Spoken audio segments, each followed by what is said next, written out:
अब हम डिस्कस करते हैं ये क्वेश्चन में लिखा हुआ है A and B are two event such that probability of A is not equal to 0 then we have to find the probability of B slash A, मतलब कंडीशनल प्रोबेबिलिटी का क्वेश्चन है।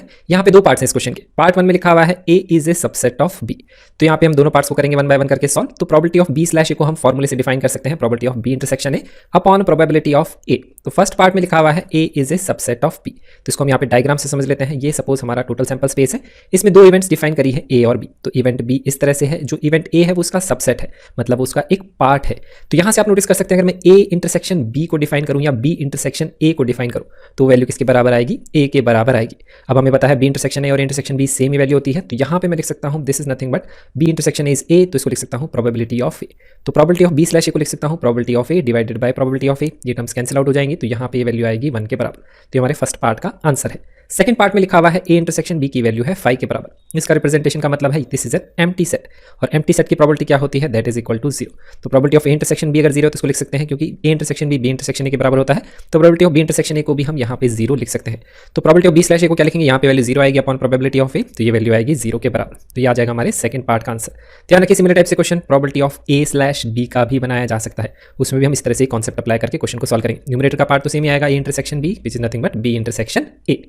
अब हम डिस्कस करते हैं ये क्वेश्चन में लिखा हुआ है एक कपल हैज 2 चिल्ड्रन। तो इस क्वेश्चन में दो पार्ट्स हैं, पार्ट 1 से स्टार्ट करते हैं सॉल्व करना। क्वेश्चन में लिखा हुआ है find the probability that both children are males if it is known that at least one of the children is a male. तो ये कंडीशनल प्रोबेबिलिटी का क्वेश्चन है। तो सबसे पहले हम यहाँ पे दोनों चिल्ड्रन को डिफाइन कर लेते हैं, सैंपल स्पेस इस एक्सपेरिमेंट को डिफाइन कर लेते हैं। तो दो चिल्ड्रन की यहाँ पे क्वेश्चन में हो रही है बात। अब दो चिल्ड्रन होंगे, वो मेल या फीमेल दोनों हो सकते हैं, तो यहाँ पे मैं उसको मैं बॉय या गर्ल डिफाइन कर लेता हूँ।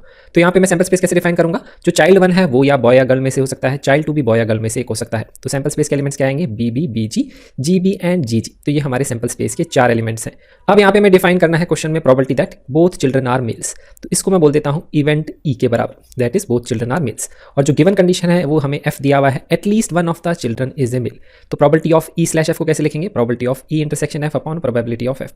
अब यहाँ पे इनकी प्रोबेबिलिटीज हम डिफाइन कर सकते हैं। तो इवेंट ई के लिए डिफाइन कर लेते हैं, सैंपल स्पेस में क्या एलिमेंट्स आएंगे, बोथ चिल्ड्रन आर मेल्स। तो हमें दिख रहा है एक एलिमेंट है दैट इज बीबी, और यहाँ पे नीचे जो गिवन एफ है उसमें लिखा है 1 चिल्ड्रन एटलीस्ट मेल होना चाहिए। तो या तो दोनों बॉय होने चाहिए या एक बॉय होना चाहिए, तो उसमें यहाँ पे ये 3 एलिमेंट्स आएंगे। तो इस तरह से हम ई इंटरसेक्शन ऑफ अब इसका डिफाइन कर सकते हैं। वो वैल्यू क्या आएगी, कॉमन एलिमेंट सिर्फ बीबी है, तो यहाँ पे ये वैल्यू आएगी बीबी दैट इज 1 एलिमेंट। तो probability of E intersection F क्या आएगी, 1 एलिमेंट कॉमन है आउट ऑफ यहाँ पे 4 टोटल नंबर ऑफ एलिमेंट्स। तो यहाँ पे फेवरेबल 1 है, तो इसकी प्रोबेबिलिटी आएगी 1/4। और प्रोबेबिलिटी ऑफ एफ की बात करूंगा तो यहाँ पे 3 एलिमेंट्स फेवरेबल हैं आउट ऑफ 4, तो इसकी प्रोबेबिलिटी लिखेंगे हम 3/4। इसको डिवाइड करेंगे यहाँ पे तो नोटिस करेंगे 4 से 4 कैंसिल आउट हो जाएगा, तो ये वैल्यू क्या आएगी, दैट इज इक्वल टू 1/3। तो ये आ जाएगा हमारे इस पार्ट 1 का आंसर। इसके आंसर को हम सीबीएसई में तो ऐसे ही रिप्रेजेंट करके दिखाते हैं, इसको मैं आपको एक तरीके से और एक्सप्लेन करता हूं कंडीशनल प्रोबेबिलिटी का बेसिकली मतलब क्या होता है। तो यहाँ पे हम एक्सपेरिमेंट के हिसाब से सैंपल स्पेस ये है, तो जब हम गिवन एफ कर देते हैं, एक कंडीशन हम यहाँ पे जब अप्लाई कर देते हैं तो उससे क्या होता है, यहाँ पे ये जो सैंपल स्पेस है इसको हम रिड्यूस कर लेते हैं based on this given condition. तो यहाँ पे अगर ई स्लैश एफ के सैंपल स्पेस की बात करूँ तो आपको क्या करना है, बेसिकली इस सैंपल स्पेस पे ये कंडीशन अप्लाई करके इसके नए एलिमेंट्स निकाल लीजिए। तो कंडीशन क्या है, at least one of children is male. तो यहाँ पे ये जो 3 एलिमेंट्स हैं सिर्फ यही आएंगे। तो इस सैंपल स्पेस के हिसाब से ई स्लैश एफ का सैंपल स्पेस हम क्या लिख सकते हैं, उसमें 3 एलिमेंट्स होंगे दैट इज बीबी, और एक एलिमेंट होगा बीजी, और एक एलिमेंट यहाँ पे होगा जीबी। अब यहाँ पे ये हो गया इसका सैंपल स्पेस के elements that is total number of elements. अब यहाँ पे न्यूमरेटर में क्या पार्ट आता है, वो वैल्यू आएगी फेवरेबल। फेवरेबल क्या होंगे इसमें से, वो वाले एलिमेंट जिसमें बोथ चिल्ड्रन मेल है, तो वो एक ही एलिमेंट है। तो प्रोबेबिलिटी अगर हम इसकी लिखना चाहें ई स्लैश एफ की, तो उसकी वैल्यू हम इस तरह से भी लिख सकते हैं डायरेक्टली। नीचे तो आएंगे total number of elements, 2 sample space, अब इसका क्या है 3 एलिमेंट्स हैं, उसमें से ई इवेंट के हिसाब से कितने एलिमेंट्स हैं, मेल्स कितने हैं, 1 एलिमेंट है, तो इसकी भी प्रोबेबिलिटी हम ऐसे भी लिख सकते हैं 1/3 favourable number of elements upon total number of elements. इस तरह से भी आंसर निकाल सकते हैं। तो यहाँ पे जब भी ई स्लैश एफ का सैंपल स्पेस डिफाइन करना होता है तो जो एक्सपेरिमेंट है उस पर कंडीशन अप्लाई कर दीजिए, उससे सैंपल स्पेस रिड्यूस हो जाएगा। इस तरह से उसके टोटल नंबर ऑफ एलिमेंट्स निकाल सकते हैं, और फिर जो इवेंट ई है उसके हिसाब से इसमें फेवरेबल आप निकाल के ऐसे भी कंडीशनल प्रोबेबिलिटी को डिफाइन कर सकते हैं। लेकिन अगर सीबीएसई में क्वेश्चन आता है तो आपको इस तरह से स्टेप बाय स्टेप करके दिखाना है। ये तो मैं आपको एक्सप्लेन कर रहा हूँ कि इस तरह से भी इसका आंसर निकाला जा सकता है। तो ये हो गया हमारे यहाँ पे पार्ट 1 का सॉल्यूशन। पार्ट 2 की बात करते हैं। सेकंड पार्ट में क्वेश्चन में लिखा हुआ है बोथ चिल्ड्रन आर फीमेल्स, इसकी तो प्रोबेबिलिटी डिफाइन करनी है, तो इसको इवेंट ई बोल देते हैं। गिवन क्या है, Elder child is a female, तो ये कंडीशन हम यहाँ पे गिवन है। तो probability of E slash F क्या लिखेंगे, probability of intersection F upon probability of F. Both children अगर फीमेल हैं तो यहाँ पे इसके कितने एलिमेंट्स आएंगे, सिर्फ एक एलिमेंट आएगा जी। एफ के एलिमेंट्स डिफाइन करेंगे, Elder child is a female. Elder child का मतलब क्या है, जो बड़ा चाइल्ड है वो फीमेल है। तो बड़ा चाइल्ड कौन सा होगा, जो चाइल्ड पहले बॉर्न होगा वो पहला जो चाइल्ड है that is a Elder child. तो एल्डर चाइल्ड फीमेल है, तो यहाँ पे उसके एलिमेंट्स कौन से होंगे, इसके जी बी होगा या जी जी होगा, क्योंकि इसमें एल्डर चाइल्ड क्या है, फीमेल है। यहाँ पे जो स्मॉलर चाइल्ड है, यंगर चाइल्ड है, उसकी बात नहीं करें, सिर्फ एल्डर चाइल्ड फीमेल होना चाहिए, तो इसके ये दो एलिमेंट्स होंगे। ई इंटरसेक्शन एफ डिफाइन करेंगे तो हमें दिख रहा है एक एलिमेंट कॉमन है, तो प्रोबेबिलिटी ऑफ इंटरसेक्शन एफ क्या आएगी, दैट इज 1 आउट ऑफ 4, तो इसको लिख सकते हैं 1/4। प्रोबेबिलिटी ऑफ एफ क्या आएगी, यहाँ पे एफ के लिए हैं दो एलिमेंट्स फेवरेबल आउट ऑफ 4, तो लिखेंगे 2/4। यहाँ पे भी नोटिस करेंगे 4 से 4 कैंसिल, इसकी प्रोबेबिलिटी क्या आएगी, दैट इज इक्वल टू 1/2। तो इस तरह से तो हमें सीबीएसई में दिखाना है। अब मैंने जो कॉन्सेप्ट एक्सप्लेन किया उस तरह से कैसे कर सकते हैं, समझ सकते हैं इसको। ई/एफ का मतलब क्या है, अब इस कंडीशन के हिसाब से हम यहाँ पे इस सैंपल स्पेस को रिड्यूस कर देंगे, तो वो हमारा ई/एफ का सैंपल स्पेस आ जाएगा, उसको हम यहाँ पे डिफाइन कर सकते हैं। तो ई/एफ का सैंपल स्पेस क्या आएगा, वो यहाँ पे क्या आएगा, इसमें हम कंडीशन अप्लाई करेंगे एल्डर चाइल्ड इज फीमेल, तो नोटिस करेंगे यहाँ पे सिर्फ दो ही एलिमेंट्स हैं जिसमें एल्डर चाइल्ड क्या है, फीमेल। तो इसके सैंपल स्पेस की अगर मैं बात करता हूँ दैट इज जीबी और एक एलिमेंट है जीजी, तो ये तो हो गए फेवरेबल, तो ये favourable total number of elements. तो देखिए डिनोमिनेटर में यही पार्ट आ रहा है, दो एलिमेंट्स हैं, और न्यूमरेटर में क्या आएगा, जो हमारा फेवरेबल होंगे वो क्या है, बोथ चिल्ड्रन आर फीमेल। देखिए इसमें एक एलिमेंट है जो फेवरेबल है दैट इज जीजी, तो इसलिए यहाँ पे ये वैल्यू लिखी हुई है। तो इस तरह से भी इसका आंसर क्या आएगा, 1/2 ही आएगा। इस तरह से भी कंडीशनल प्रोबेबिलिटी को समझा जा सकता है। अब हम डिस्कस करते हैं ये क्वेश्चन में लिखा हुआ है suppose that 5% of men and 0.25% of women have grey hair. तो ये कंडीशन हमें यहाँ पे क्वेश्चन में दी हुई है। आगे लिखा हुआ है a grey haired person is selected at random, तो ग्रे हेयर पर्सन को ही सेलेक्ट करना है रैंडमली, तो ये हमारे टोटल नंबर ऑफ एलिमेंट्स को डिफाइन करेगा। फेवरेबल कैसे डिफाइन करेंगे, प्रोबेबिलिटी जिसकी निकालनी है कि वो ग्रे हेयर पर्सन क्या होना चाहिए, मेल होना चाहिए, assuming that there are equal number of males and females. ये कंडीशन हमें दी हुई है। अब इसका मतलब क्या है, देखिए इसका मतलब यह है कि सपोज 100 मैन है तो उसका 5% कितना होगा, दैट इज उसमें से जो 5 मैन होंगे those are having a grey hair, तो हमें क्वेश्चन में ये लिखा हुआ है। तो ये ग्रे हेयर वाले जो है मैन है। अब अगर मान लेते हैं 100 ही फीमेल है तो 100 ही वुमेन है, क्योंकि क्वेश्चन में लिखा है सेम नंबर ऑफ मेल और फीमेल है, तो उसके हिसाब से 0.25% जो है ग्रे हेयर है, तो इसका 0.25% क्या होगा, 0.25 ही होगा, 0.25/100 मल्टीप्लाइड बाय 100। तो इतनी जो वुमेन है उसके क्या है, ग्रे हेयर है, तो ये हमें क्वेश्चन में दिया हुआ है। और जो प्रोबेबिलिटी हमें डिफाइन करनी है क्वेश्चन में वो क्या है कि जो मैन है उसके हमें ग्रे हेयर होने चाहिए, या फिर ग्रे हेयर वाले पर्सन को सेलेक्ट किया वो क्या होने चाहिए, मैन होने चाहिए, उसकी प्रोबेबिलिटी करनी डिफाइन। तो यहाँ पे इसकी प्रोबेबिलिटी क्या आएगी, डिवीजन में तो आएगा टोटल नंबर ऑफ एलिमेंट्स, तो टोटल नंबर क्या आएंगे, ग्रे हेयर वाले सारे आएंगे, क्योंकि ग्रे हेयर पर्सन को सेलेक्ट किया रैंडमली, तो इसी में से सिलेक्शन करेंगे, तो टोटल नंबर ऑफ एलिमेंट्स आएंगे 5 + 0.25, क्योंकि इतने ही लोग हैं जिनके ग्रे हेयर हैं, उसमें से मैन वाले ग्रे हेयर कितने हैं, वो 5 हैं, तो वो हो गए हमारे फेवरेबल। तो इसका आंसर यहाँ पे आएगा 5/5.25। अब आप इसको सिंप्लीफाई करके सॉल्व कर सकते हैं कैलकुलेशन, तो इसको लिख सकता हूँ अपॉन 100। तो यहाँ पे ये वैल्यू क्या आएगी, न्यूमरेटर में आएगा 500, डिनोमिनेटर में आएगा 525। अब आप कैंसिलिंग आउट करेंगे 5 से करेंगे डिवाइड, तो ये 100 आएगा यहाँ पे ये वैल्यू क्या आएगी 105। तो फिर यहाँ पे फिर से डिवाइड करेंगे 520 100 होता है, फिर यहाँ पे ये वैल्यू आएगी 5 2 10 5 1 5। तो यहाँ पे ये वैल्यू क्या आ रही है, दैट इज इक्वल टू 20/21। तो ये आ जाएगा हमारे इस क्वेश्चन का आंसर। अब हम डिस्कस करते हैं ये क्वेश्चन में लिखा हुआ है suppose that 90% of the people are right handed, what is the probability that at most 6 of a random sample of 10 people are right handed. तो ये हमारा यहाँ पे क्वेश्चन है। तो यहाँ पे बात हो रही है कि 10 में से जो है एटमोस्ट मतलब मैक्सिमम जो है 6 अगर हम सेलेक्ट करते हैं वहाँ पे, तो वो क्या होने चाहिए, राइट हैंडेड होने चाहिए। और अगर हम बात करें कोई भी अगर आदमी है या तो वो राइट हैंडेड हो सकता है या वो लेफ्ट हैंडेड हो सकता है, तो हर पर्सन के लिए क्या है, 2 ही आउटकम पॉसिबल है। और सेम एक्सपेरिमेंट हम कितनी बार कर रहे हैं, 10 पीपल पे कर रहे हैं, क्योंकि उसी में से फिर हम देखेंगे कि जो एटमोस्ट 6 है वो राइट हैंडेड होने चाहिए।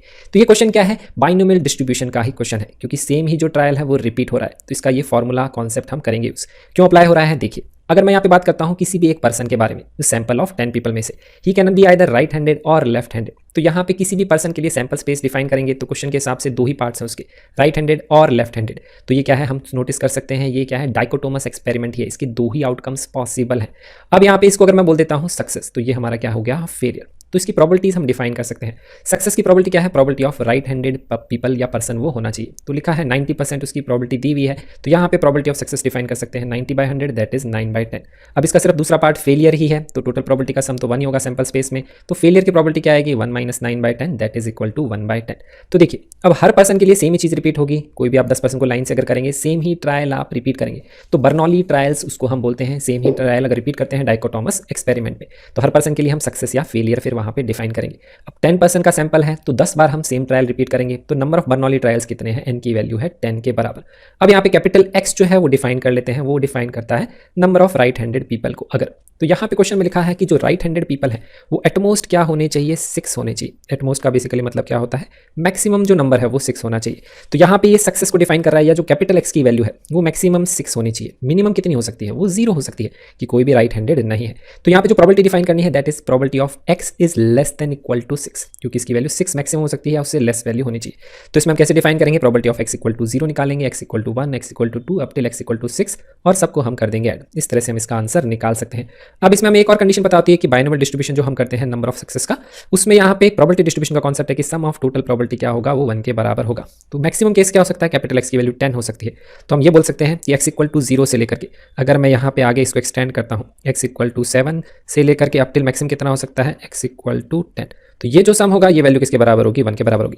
तो या तो आप फॉर्मूले से ये वैल्यू निकाल लीजिए, या आप क्या करिए 1 में से इस वैल्यू को सब्ट्रैक्ट कर लीजिए। तो इसीलिए यहाँ पे मैं इसको लिख सकता हूँ इस तरह से 1 minus probability of x equal to 7 plus x equal to 8 plus x equal to 9 plus x equal to 10।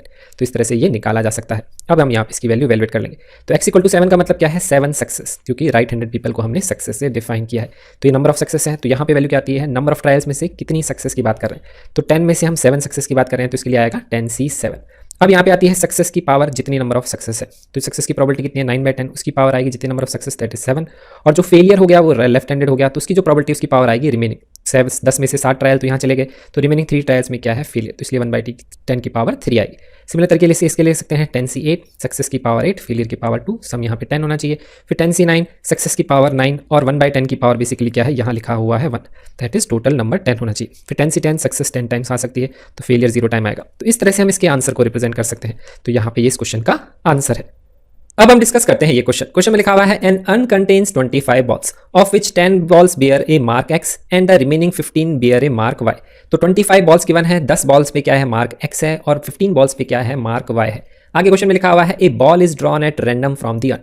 तो एक बॉल हमने ड्रॉ करी है अर्न से, its mark is noted down. तो या तो एक्स मार्क की बॉल निकलेगी या वाई मार्क की बॉल निकलेगी, जिस भी मार्क की बॉल निकलेगी उसको हम नोट डाउन कर लेंगे। फिर हमने क्या किया, उसको रिप्लेस कर दिया। तो जो हमने बॉल निकाली उसको वापस से हमने अर्न में पुट कर दिया, तो अर्न में वापस से 25 बॉल्स हो गई। If 6 balls are drawn in this way, तो 1 बाय 1 करके हमें 6 बॉल्स ड्रॉ करनी है और हमें प्रोबेबिलिटी फाइंड करनी है। तो इस क्वेश्चन के 4 पार्ट्स हैं। फर्स्ट पार्ट में है प्रोबेबिलिटी फाइंड करनी है कि all will bear the X mark. All का बेसिकली मतलब क्या है, जो 6 बॉल्स हमने 1 बाय 1 करके ड्रॉ करी है विद रिप्लेसमेंट, सब पे एक्स मार्क होना चाहिए। ये हमारा यहाँ पे क्वेश्चन है। तो यहाँ पे अगर मैं एक बॉल ड्रॉ की बात करता हूँ, क्योंकि मुझे 6 बॉल्स ड्रॉ करनी है 1 बाय 1 करके और सेम ही चीज रिपीट करनी है, तो एक बॉल ड्रॉ की अगर मैं बात करता हूँ तो उसमें 2 केसेस हो सकते हैं। जो भी बॉल ड्रॉ होगी, या तो एक्स मार्क की बॉल निकलेगी या वाई मार्क की बॉल निकलेगी। और सेम ही ये जो एक्सपेरिमेंट है इसको हम कितनी बार रिपीट करेंगे, 6 टाइम्स रिपीट करेंगे। और ये जो एक्सपेरिमेंट जो रिपीट होगा 6 times, it is a dichotomous experiment, क्योंकि इसमें 2 ही आउटकम्स पॉसिबल है। तो मुझे दिख रहा है ये क्या है, बाइनोमियल डिस्ट्रीब्यूशन का ही क्वेश्चन है, क्योंकि सेम ही ट्रायल को हम बारी बारी रिपीट कर रहे हैं। तो यहाँ पे एक को हम सक्सेस और एक को हम फेलियर से डिफाइन कर लेते हैं। इसको मैं लिख लेता हूँ सक्सेस, इसको मैं लिख लेता हूँ फेलियर, और यहाँ पे इनकी मैं प्रोबेबिलिटीज भी डिफाइन कर सकता हूँ। सक्सेस की प्रोबेबिलिटी क्या होगी, दैट इज पी, उसकी वैल्यू को क्या लिख सकते हैं, एक्स मार्क की बॉल निकालनी चाहिए अगर एक बॉल ड्रॉ करें। तो यहाँ पे 10 एक्स मार्क्स बॉल है आउट ऑफ 25, तो उसके चांसेस 10/25 होंगे, दैट इज 2/5। और फेलियर की प्रोबेबिलिटी डिफाइन करेंगे वाई मार्क की बॉल, तो उसको लिख सकते हैं 15/25, या आप लिख सकते हैं इसको 1 - 2/5, क्योंकि इसके अलावा कोई केस ही नहीं है, तो टोटल प्रोबेबिलिटी का सम 1 ही होगा, तो इसकी वैल्यू 3/5 आएगी। 1 - 2/5 से भी 3/5 आएगी, 15/25 से भी 3/5 आएगी। अब सेम ही ट्रायल को हम कितनी बार रिपीट कर रहे हैं, 10 टाइम्स हम क्या कर रहे हैं, रिपीट, सॉरी 10 टाइम्स नहीं, 6 टाइम्स हम उसको रिपीट कर रहे हैं एक्सपेरिमेंट को। तो नंबर ऑफ बर्नौली ट्रायल्स क्या है, उसकी वैल्यू है 6 के बराबर। अब हमें यहाँ पे फर्स्ट पार्ट सॉल्व करना है, उसमें लिखा है all will bear the X mark. तो हम यहाँ पे number of X mark balls को डिफाइन कर लेते हैं कैपिटल एक्स से। तो यहाँ पे एक्स की वैल्यू की बात कर रहा है कि 6 के 6 ट्रायल्स में एक्स मार्क ही आना चाहिए।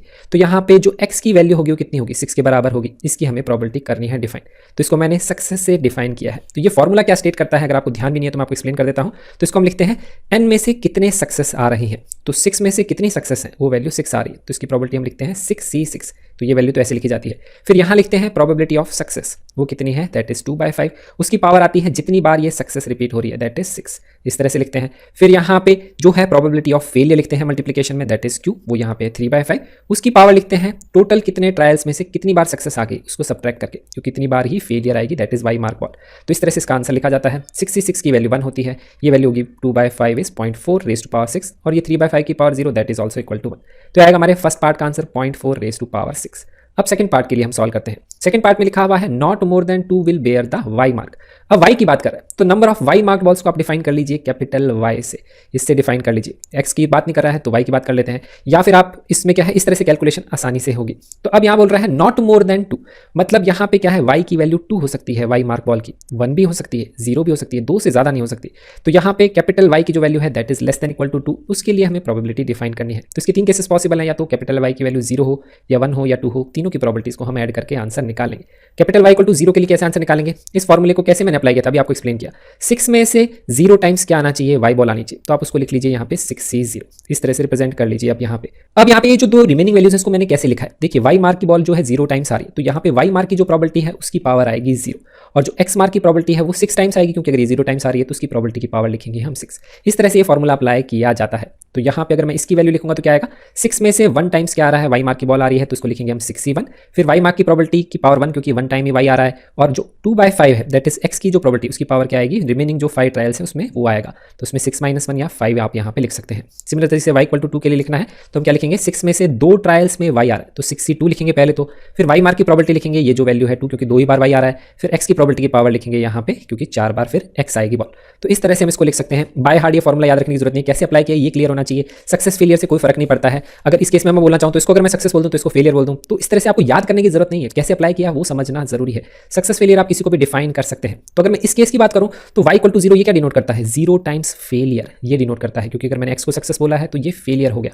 तो इस तरह से ये फॉर्मूला फिर अप्लाई किया जाएगा। तो अगर ये फेलियर हो गया तो सक्सेस कितनी होगी, 0 टाइम्स फेलियर है तो इसका मतलब 6 टाइम्स सक्सेस होगी, क्योंकि 6 ट्रायल है, तो इसीलिए यहाँ पे प्रोबेबिलिटी जो सक्सेस है उसकी पावर 6 आ रही है। देखिए ऐसे ही ये फॉर्मूला है, अगर वैसे ध्यान नहीं रखना है तो जैसे मैंने आपको एक्सप्लेन किया वैसे आप अप्लाई कर सकते हैं। अब आप इसको सिंप्लीफाई कर लीजिए, कैलकुलेशन कर लीजिए। 6 to 1 होगा, ये आएगा 2/5 की पावर 6, यहाँ पे ये 6 होगा मल्टीप्लाइड बाय 3/5, ये वैल्यू आएगी 2/5 की पावर 5।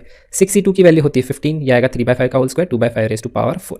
अब आप यहाँ पे नोटिस करेंगे तो 2/5 रेज़ टू पावर 4 कॉमन ले सकता हूँ, ये वैल्यू बाहर आ जाएगी, तो यहाँ पे क्या बचेगा, यहाँ बचेगा 2/5 का होल स्क्वायर, जिसको लिख सकते हैं 4/25।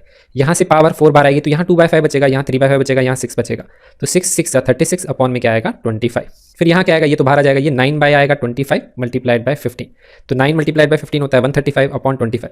नोटिस करेंगे मैंने कैंसिलिंग आउट नहीं करी है, कैंसिल मत करिए क्योंकि यहाँ पे एलसीएम फिर आसानी से 25 आ जाएगा, कैलकुलेशन करने में आसानी होगी।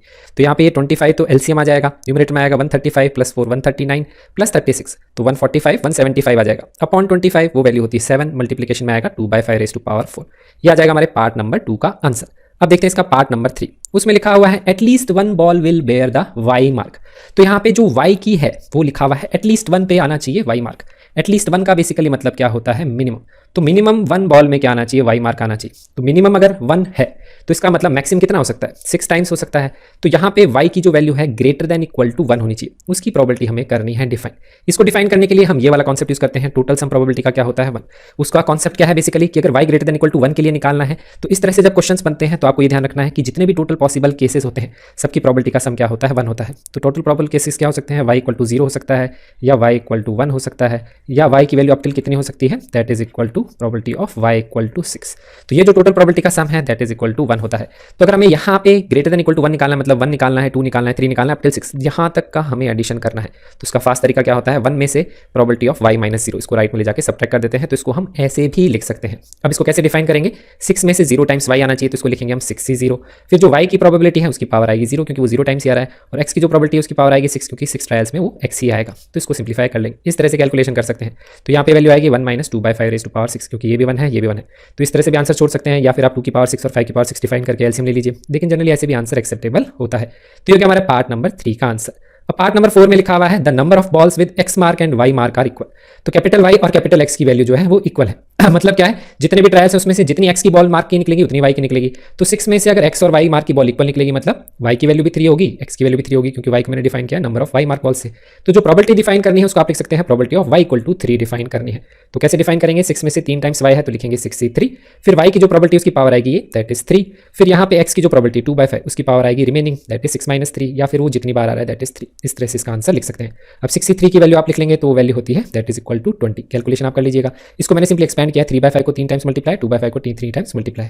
अब अगर आप यहाँ कैलकुलेशन करेंगे तो नोटिस करेंगे 5 4 20 कैंसिल आउट हो जाएगा, फिर आप न्यूमरेटर को मल्टीप्लाई कर दीजिए क्योंकि और कोई टर्म तो कैंसिल होगी नहीं। इसको मल्टीप्लाई करेंगे तो ये वैल्यू आएगी यहाँ पे दैट इज इक्वल टू 864, इसको यहाँ पे मल्टीप्लाई करेंगे तो वैल्यू आएगी 3125। तो ये आ जाएगा हमारे इस पार्ट का आंसर। अब हम डिस्कस करते हैं ये क्वेश्चन में लिखा हुआ है in a hurdle race a player has to cross 10 hurdles, the probability that he will clear each hurdle is 5/6, what is the probability that he will knock down fewer than 2 hurdles. तो यहाँ पे क्या हो रहा है, एक race में participate कर रहा है एक प्लेयर और उसको 10 हर्डल्स को क्रॉस करना है। हर्डल्स को आप ऐसे समझ सकते हैं जैसे कि एक प्लेयर क्या है वो रन कर रहा है और वो जंप कर रहा है, ये सपोज मान लीजिए ये हमारी हर्डल्स हैं। तो क्या कर रहा है, इसको क्रॉस कर रहा है। तो क्रॉस करने का मतलब क्या है, ये इसके ऊपर से ऐसे जंप कर रहा है सपोज, फिर इसके बाद में सेकंड हर्डल से जंप करेगा, फिर थर्ड हर्डल से जंप करेगा। तो इस तरह से कुछ एक रेस है उसमें वो पार्टिसिपेट कर रहा है, जंपिंग वाली मान लीजिए। हर्डल कुछ भी हो सकता है, मैं यहाँ पे जंप की फॉर्म में हर्डल ले रहा हूँ। फिर यहाँ पे लिखा है उसको 10 हर्डल ऐसी क्रॉस करनी है, तो 10 टाइम वो इस तरह से जंप करेगा, ऐसा कुछ क्वेश्चन में दिया हुआ है। तो उसमें लिखा है ही will clear each hurdle is probability 5/6। तो कर क्या सकता है, या तो वो इसको क्लियर करेगा मतलब वो क्लीन जंप करेगा इसके ऊपर से, या वो क्या करेगा नॉक डाउन करेगा। नॉक डाउन मतलब वो जब जंप करेगा तो यहाँ पे जो रिबन होगा या जो भी रस्सी लगी होगी वो टूट जाएगी, तो उसको बोलते हैं नॉकिंग डाउन दी हर्डल, मतलब उसने क्लियर क्रॉस नहीं किया है। तो इस तरह से कुछ क्वेश्चन में लिखा हुआ है। अब क्वेश्चन में लिखा है 10 बार वो हर्डल को क्रॉस करेगा, या उसको क्लियर करेगा या नॉक डाउन करेगा। तो यहाँ पे क्वेश्चन क्या है, 10 बार हम सेम एक्सपेरिमेंट को रिपीट करेंगे।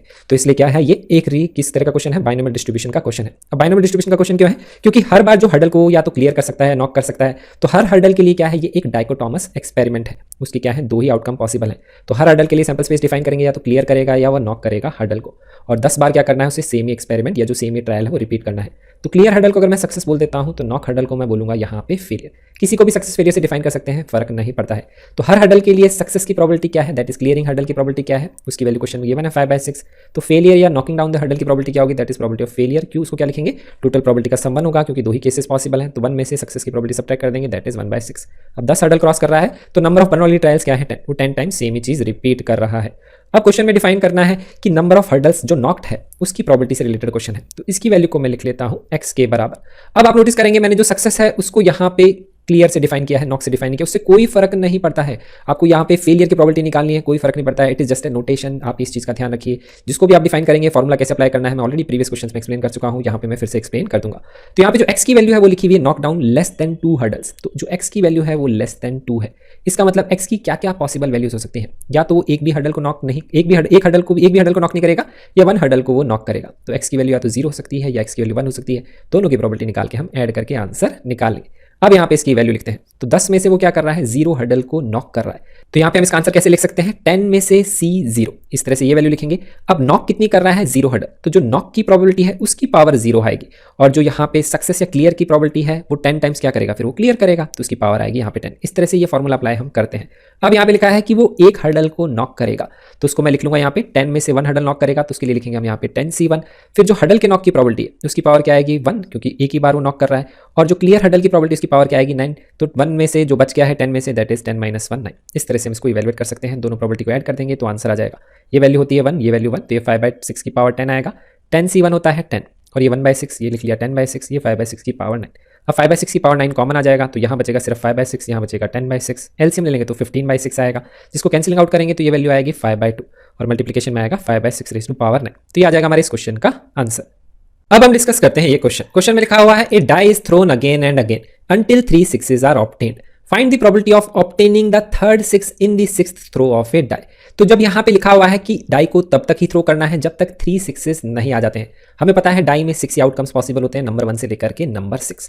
अब यहाँ पे हम डाई के थ्रो को तब स्टॉप कर देंगे जब 3 6s आ जाएंगे, और क्वेश्चन में लिखा हुआ है कि जो थर्ड 6 है वो 6th थ्रो में आ जाना चाहिए, उसी की प्रोबेबिलिटी निकालनी। तो मतलब हमें 6 टाइम्स ही डाई को थ्रो करना है, उसके बाद में हम रुक जाएंगे। तो ये क्वेश्चन में ऑलरेडी दिया हुआ है, तो फाइनाइट नंबर ऑफ टाइम्स हमें क्या करना है, डाई को थ्रो करना है।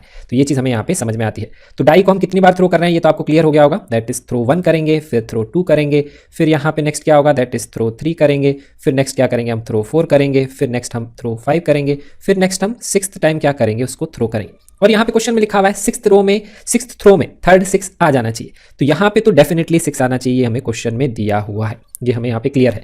तो यहाँ पे जो हमें प्रोबेबिलिटी निकालनी कि यहाँ पे थर्ड 6 आ जाना चाहिए, लेकिन हमें क्वेश्चन में ये नहीं लिखा हुआ कि जो पहले 2 6 आएंगे वो कौन से थ्रो में आएंगे, 1 में आएंगे, 3 में आएंगे, 4 में आएंगे, 5 में आएंगे।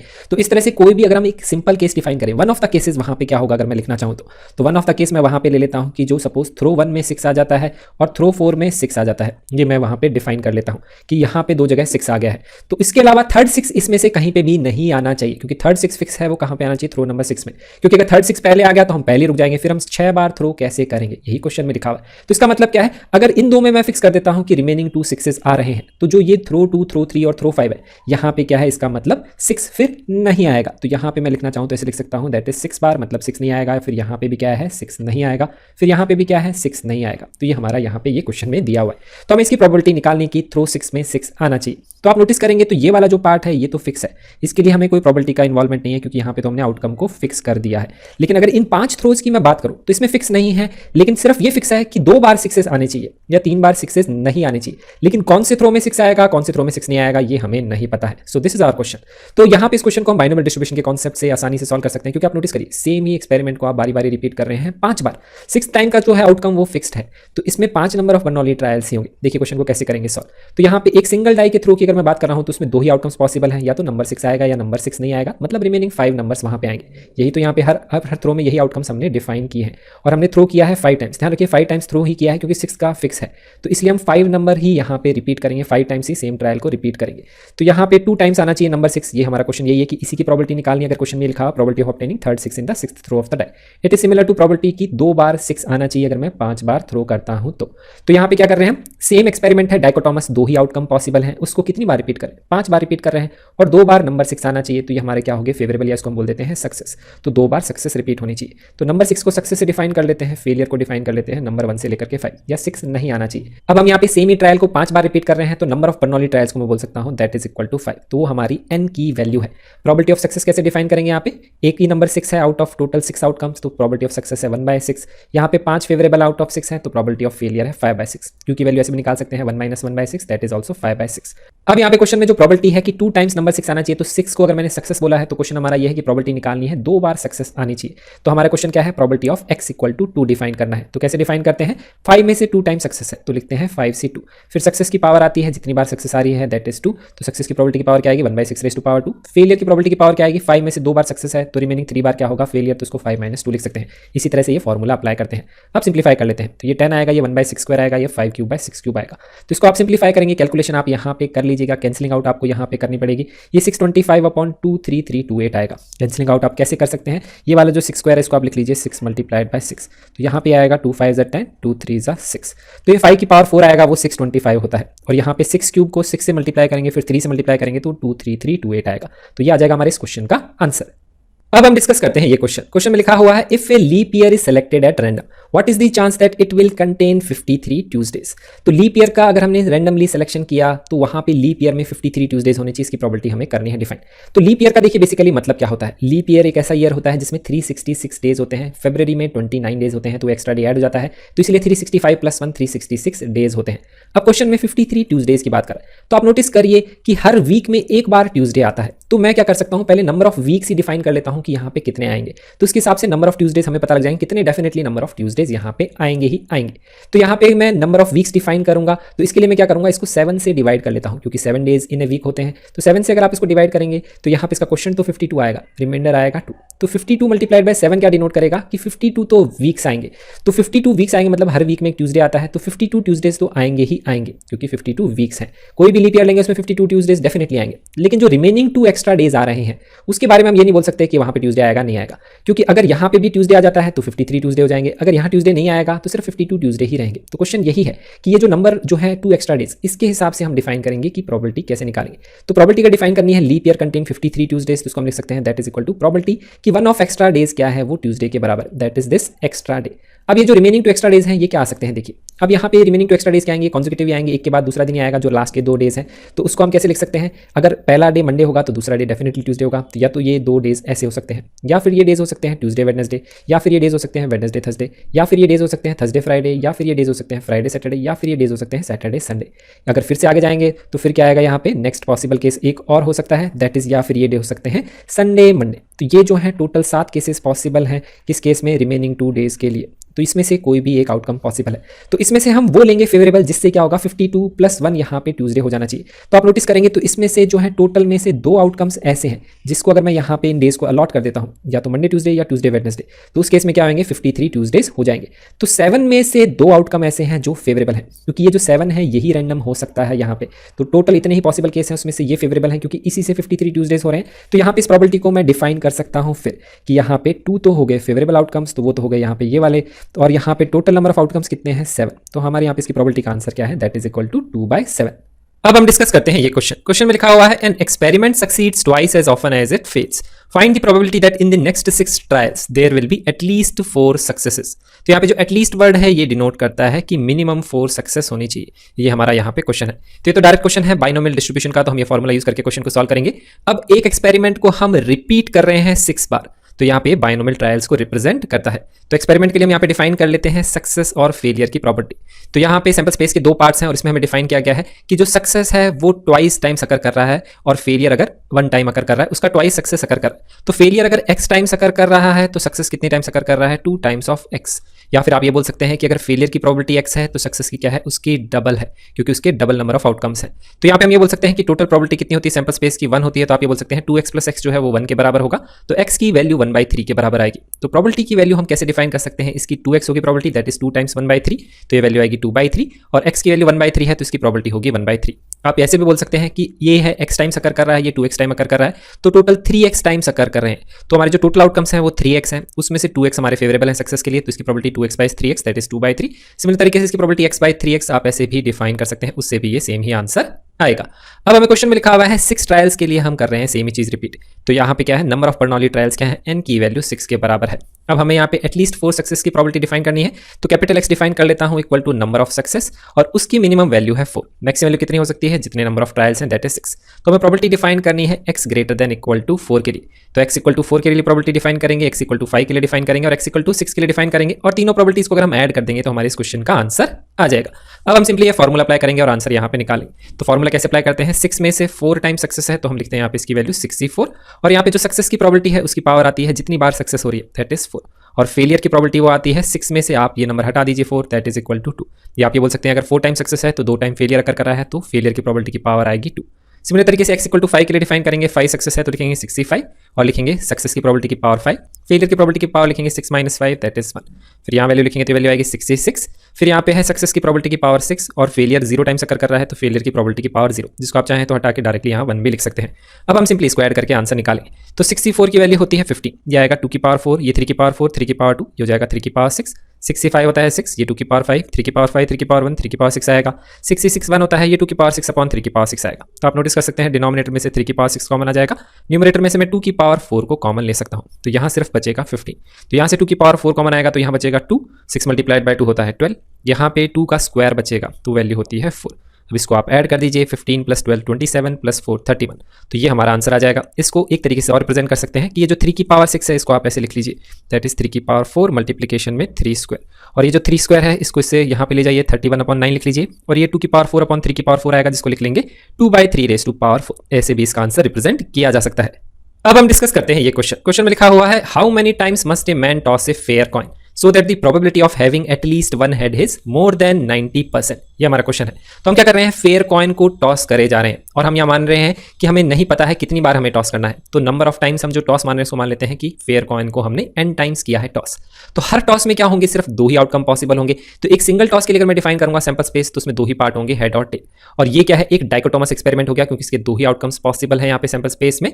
तो यहाँ पे इसी को हम रिपीट कर रहे हैं n टाइम्स। तो ये क्या क्वेश्चन हो गया, this is a question of binomial distribution, क्योंकि हम जितनी बार रिपीट करेंगे इस एक्सपेरिमेंट को वो हो जाएंगे हमारे यहाँ पे नंबर ऑफ बर्नौली ट्रायल्स, तो उसकी वैल्यू है n के बराबर। अब यहाँ पे अगर मैं हेड को बोल देता हूँ सक्सेस तो टेल हमारा हो जाएगा यहाँ पे फेलियर। इनकी प्रोबेबिलिटी डिफाइन कर सकते हैं, फेयर कॉइन टॉस में हेड की प्रोबेबिलिटी 1/2 होती है, टेल की भी कितनी होती है 1/2 होती है, तो p और q की वैल्यू हो गई 1/2। अब क्वेश्चन में लिखा हुआ है कि एटलीस्ट 1 हेड आना चाहिए, उसकी प्रोबेबिलिटी डिफाइन करी हुई है मोर देन 90%। तो नंबर ऑफ हेड्स को हम यहाँ पे डिफाइन कर लेते हैं कैपिटल X से, तो ये हमने सक्सेस से ही यहाँ पे डिफाइन किया है, और इसकी वैल्यू हमें डिफाइन करनी है एटलीस्ट 1 हेड। एटलीस्ट का बेसिकली मतलब क्या होता है, मिनिमम 1 टाइम हेड आना चाहिए। तो मिनिमम अगर एक बार हेड आना चाहिए, इसका मतलब जो हेड है एक बार भी आ सकता है, 2 बार भी आ सकता है, 3 बार भी आ सकता है, 4 बार भी आ सकता है, और अगर मैंने n टाइम्स थ्रो किया है तो n टाइम्स भी हेड आ सकता है। तो इसको हम ऐसे रिप्रेजेंट कर सकते हैं कि प्रोबेबिलिटी हमें डिफाइन करनी है capital X greater than equal to 1, और वो वैल्यू गिवन है greater than 90%, that is greater than 90/100। तो यहाँ पे इस वैल्यू को हम कैसे लिख सकते हैं, x greater than equal to 1 को, that is probability of x equal to 1, x equal to 2, 3, 4 up till x equal to n, उन सब का हम यहाँ पे कर देंगे sum. This value is greater than 9/10। x equal to 1 क्या रिप्रेजेंट करेगा, एक बार हेड अकर करना, ये 2 बार हेड अकर करना, 3 बार हेड अकर करना, ये n टाइम्स हेड अकर करना। तो n टाइम्स क्या है, नंबर ऑफ सक्सेस का अकर करना। तो इस तरह से हम इसको एडिशन कर सकते हैं। अब हमें पता है बाइनोमियल डिस्ट्रीब्यूशन में जो प्रोबेबिलिटी डिस्ट्रीब्यूशन का कॉन्सेप्ट है कि समेशन ऑफ टोटल प्रोबेबिलिटी 1 के बराबर होता है। तो यहाँ पे टोटल कितने पॉसिबल केसेस हो सकते हैं कैपिटल X के लिए, 0 से लेकर के n तक। तो यहाँ पे अगर मैं इसमें probability of x equal to 0 को कर दूंगा ऐड, तो यहाँ पे ये वाला जो पार्ट है लेफ्ट साइड का, ये वैल्यू कितनी हो जाएगी, पूरा मिला के यहाँ तक, this value is nothing but 1। यहाँ पे यही चीज लिखी हुई है, summation of all the probabilities equal to 1। तो अगर हमें इसकी वैल्यू वैल्यूएट करनी है तो मैं क्या करूंगा, 1 में से probability of x equal to 0 subtract कर दूंगा। तो यहाँ पे ये जो वैल्यू हमें गिवन है ग्रेटर देन 9/10, तो अब यहाँ से मैं निकाल लूंगा n की वैल्यू। तो इसको हम ले जाएंगे राइट में, इसको ले जाएंगे लेफ्ट में, तो probability of x equal to 0 right में आएगा, फिर ये लेस का साइन हो जाएगा यहाँ पे इस तरह से, ये आएगा 1 - 9/10 दैट इज 1/10।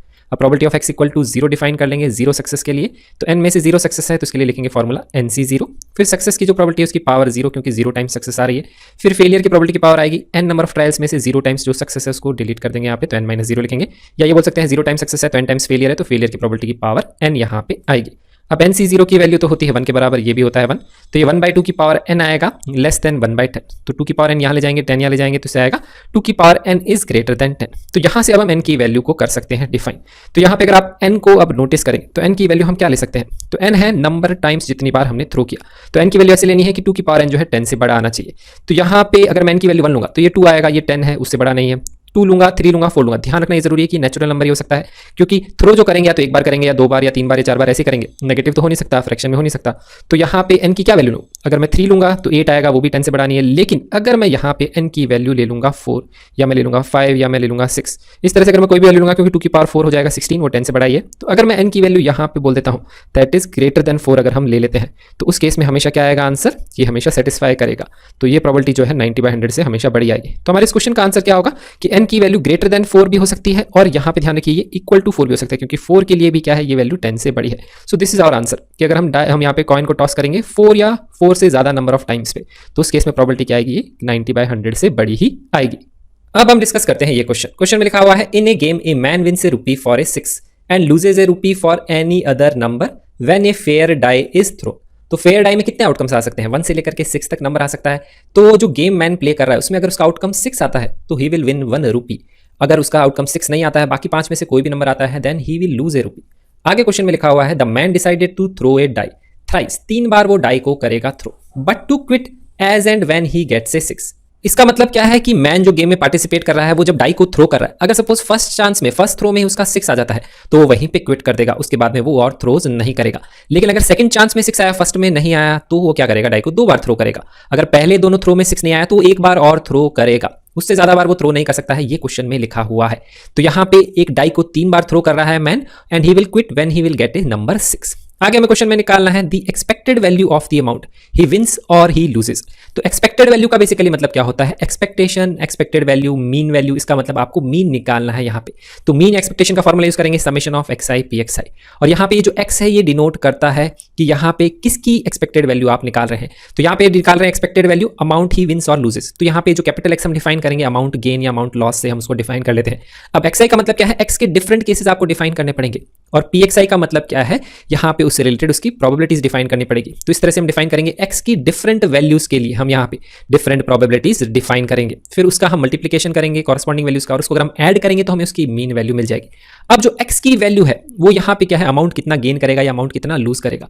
तो वो जो वैल्यू है वो डिपेंड करती है कि उसके आउटकम क्या है, क्योंकि आउटकम के हिसाब से ही है win A rupee for 6 otherwise loses a रूपी, और आउटकम क्या आएंगे वो डिपेंड करता है कि उसने डाई को कितनी बार थ्रो किया है। तो यहाँ पे 3 बार के थ्रो में हमने बोला है क्विट व्हेन ही गेट 6, तो हमें केसेस लेके सॉल्व करना पड़ेगा। केस फर्स्ट क्या हो सकता है कि फर्स्ट थ्रो में ही उसका 6 आ जाए, तो उसके बाद में क्या होगा, वो और डाई को थ्रो करेगा ही नहीं, यही क्वेश्चन में लिखा हुआ है। तो अगर फर्स्ट थ्रो में 6 आ गया तो फिर केस 2 हो सकता है कि सेकंड थ्रो में उसका 6 आ जाए, या केस 3 हो सकता है कि यहाँ पे थर्ड थ्रो में उसका 6 फिर वहां पे आए। अब इसके अलावा तो और कोई केस पॉसिबल हो ही नहीं सकता। तो इन तीनों केसेस के कॉरस्पॉन्डिंग हम x की वैल्यूज को करेंगे डिफाइन, इसीलिए यहाँ पे मैंने क्या किए हैं, 3 ही कॉलम्स बनाए हैं। तो अगर और कोई केस होता तो उसके कॉरस्पॉन्डिंग विन या लूज की जो वैल्यू है वो चेंज हो जाती, तो उसके हिसाब से मैं यहाँ पे एक और बॉक्स बना देता या एक और कॉलम यहाँ पे बना देता।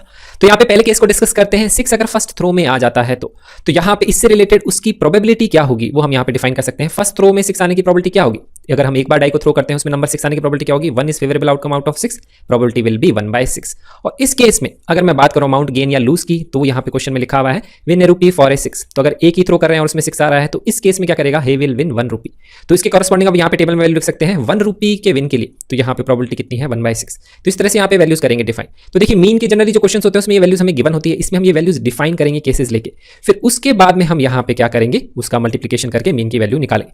अब केस सेकंड की अगर मैं बात कर रहा हूं यहाँ पे, तो उसमें लिखा हुआ है 6 इन सेकंड थ्रो। तो सेकंड थ्रो में 6 आ रहा है तो इसका मतलब फर्स्ट थ्रो में 6 नहीं आएगा, क्योंकि अगर यहाँ 6 आ जाएगा तो ही विल क्विट। तो इसका मतलब यहाँ पे 6 के अलावा कोई भी नंबर आ सकता है। तो उस केस में 5 नंबर्स यहाँ पे पॉसिबल है, 1 भी पॉसिबल है, 2 भी पॉसिबल है, 3 भी पॉसिबल है, 4 भी पॉसिबल है, 5 भी पॉसिबल है। तो यहाँ पे इसकी प्रोबेबिलिटी कैसे निकालेंगे इसकी, तो हर आउटकम क्या है, हर थ्रो एक दूसरे के इंडिपेंडेंट है, तो यहाँ पे इंडिपेंडेंट इवेंट्स के कॉन्सेप्ट से प्रोबेबिलिटी निकालेंगे। फर्स्ट थ्रो में क्या है प्रोबेबिलिटी 5/6, सेकंड थ्रो में प्रोबेबिलिटी 1/6।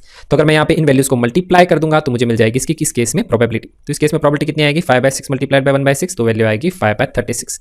और इस केस में वो कितने विन रुपीज करेगा या कितने लूज करेगा, तो आप नोटिस करिए यहाँ पे अगर 5 कोई भी नंबर आ रहे हैं, 6 नहीं आ रहा है तो ही विल लूज 1 रुपी। तो यहाँ पे इसके हिसाब से तो -1 हो गया, इसके हिसाब से +1 हो गया, क्योंकि ही इज गेनिंग 1 रुपी और विनिंग 1 रुपी। तो टोटल अमाउंट क्या करेगा, ही विल गेन 0 रुपीज, क्योंकि इतना लूज करेगा इतना गेन करेगा, तो 0 रुपीज। तो यहाँ पे इस केस में डिफाइन करेंगे तो x की वैल्यू 0 है, प्रोबेबिलिटी है 5/36। अब केस 3 की बात कर रहे हैं 6 इन थर्ड थ्रो, तो सिमिलर तरीके से डिफाइन करेंगे। यहाँ पे जो आउटकम्स पॉसिबल है 1 से लेकर के 5 नंबर तक, यहाँ पे भी 1 से लेकर के 5 नंबर तक, क्योंकि थर्ड थ्रो में मान रहे हैं 6 आ सकता है, तो इसकी प्रोबेबिलिटी होगी 5/6, 5/6, 1/6। अब इस केस में अगर हम प्रोबेबिलिटी डिफाइन करेंगे तो कितनी आएगी, 5/6 मल्टीप्लाइड बाय 5/6 मल्टीप्लाइड बाय 1/6, क्योंकि ये तीनों एक दूसरे के इंडिपेंडेंट है, तो प्रोबेबिलिटी निकाल सकते हैं मल्टीप्लाई करके। तो ये वैल्यू आएगी न्यूमरेटर में 25, डिनोमिनेटर में 6 क्यूब आएगा, वो वैल्यू होती है 216। अब यहाँ पे इस केस में कितना अमाउंट विन या लूज करेगा, तो वैल्यू कितनी होगी -1 -1 +1, तो ही विल लूज 1 रुपी। तो यहाँ पे इसलिए इसकी वैल्यू मैंने -1 लिखी है। अमाउंट गेन को x डिफाइन किया है, तो अमाउंट गेन को लूज में कैसे डिफाइन करेंगे, that is with their negative value. इसकी प्रोबेबिलिटी है 25/1/6। अब मीन एक्सपेक्टेशन क्या आएगी, इसको इससे मल्टीप्लाई करेंगे, इसको इससे मल्टीप्लाई करेंगे, इसको इससे मल्टीप्लाई करेंगे और करेंगे ऐड। तो ये वैल्यू तो 0 है, ये 1/6 आएगा, यहाँ पे ये -25/216 आएगा। अब यहाँ पे अगर आप एलसीएम ले लेंगे तो 216 आएगा, यहाँ पे 6 के हिसाब से न्यूमरेटर में क्या आएगा 36 -25, तो वैल्यू आएगी 11/216। ये आ जाएगा हमारे इस क्वेश्चन का आंसर। अब हम डिस्कस करते हैं ये क्वेश्चन में लिखा हुआ है suppose we have 4 boxes A, B, C and D containing coloured marbles as given on the right side. तो यहाँ पे इन्फॉर्मेशन गिवन है box A, B, C, D, हर बॉक्स में क्या है, रेड, व्हाइट या ब्लैक मार्बल है, तो उसकी इन्फॉर्मेशन यहाँ पे क्वेश्चन में हमें गिवन है।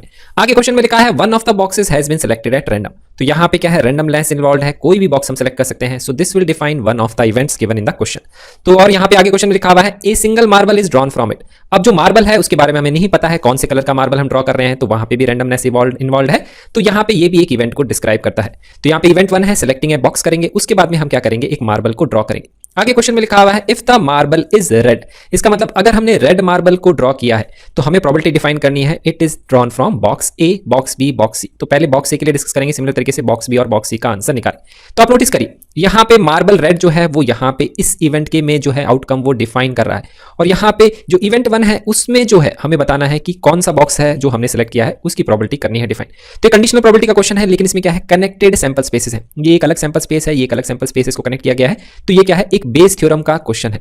यहाँ पे प्रोबेबिलिटी डिफाइन करनी है ड्रॉन फ्रॉम बॉक्स ए, और गिवन कंडीशन है मार्बल ड्रॉन इज रेड, तो इसको मैं इवेंट ए से डिफाइन कर लेता हूँ, इसको इवेंट आर से। तो यहाँ पे मैं लिख सकता हूँ प्रोबेबिलिटी डिफाइन करनी है A/R। तो कंडीशनल प्रोबेबिलिटी का फॉर्मूला जो होता है कनेक्टेड सैंपल स्पेस में, उसी को हम बेस थ्योरम बोलते हैं। तो यहाँ पे इसको मैं लिख सकता हूँ probability of A intersection R upon probability of R। इसका मतलब होता है A एंड R। तो ये जो पहला पार्ट है डिफाइन करता है सेलेक्टिंग ए बॉक्स को, और दूसरा पार्ट यहाँ पे आर डिफाइन करता है कि यहाँ पे हमने रेड मार्बल को ड्रॉ किया है।